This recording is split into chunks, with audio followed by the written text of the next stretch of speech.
Why don't we all have a four-day work week? It's a question that's been floating around for years, and it's something many of us probably wish for on our rainy Monday morning.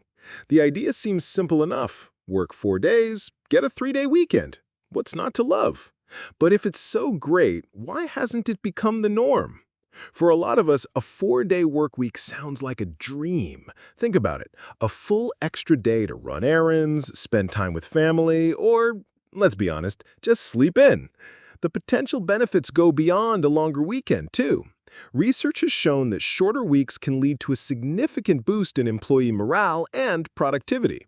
Companies like Perpetual Guardian in New Zealand saw a 20% rise in productivity after implementing a 4-day work week. That's right, people got more done in less time.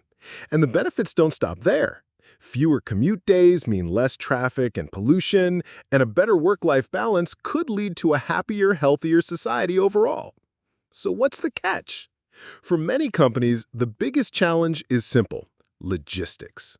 How do you cram 40 hours of work into 32? For some jobs, especially those in the service industry or manufacturing, it's not as simple as just working smarter.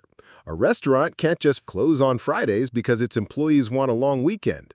A factory can't produce a week's worth of products in 4 days without major investment in automation or hiring more staff, which adds to costs. And for jobs that require constant customer support, like in healthcare or IT, a 4-day week for everyone could lead to gaps in coverage. Then there's the question of pay. Is it a 4-day work week for the same pay, or a pay cut to match the reduced hours? The promise of a shorter week with no change in salary is a huge one, but it's a huge commitment for companies.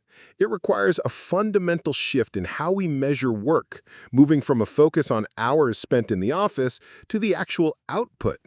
This isn't just a physical hurdle, it's a deep-seated cultural one. We've been operating on a 5-day model for so long that changing it feels like a radical idea, even though it's been nearly a century since Henry Ford popularized the 5-day, 40-hour work week. So could a 4-day work week ever become the standard? The momentum is definitely building. In places like Iceland, a massive trial of the 4-day week was so successful that 86% of the workforce is now on shorter hours.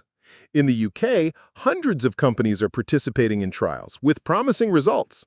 As technology and automation continue to evolve, many of the jobs that require physical presence and long hours might become more efficient, making a shorter week more feasible.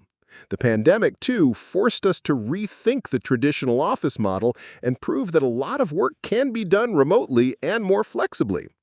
Maybe the real question isn't why we don't have a 4-day work week, but why we're still clinging to a 5-day one. As our tools and our values change, perhaps it's not a question of if, but when. If this got you thinking, hit that like button and subscribe for more deep dives into the questions that spark curiosity. There's a whole world of what-ifs and why-nots waiting to be explored. What topic should I tackle next? Drop your suggestions in the comments. I read every single one. Until next time, keep questioning everything.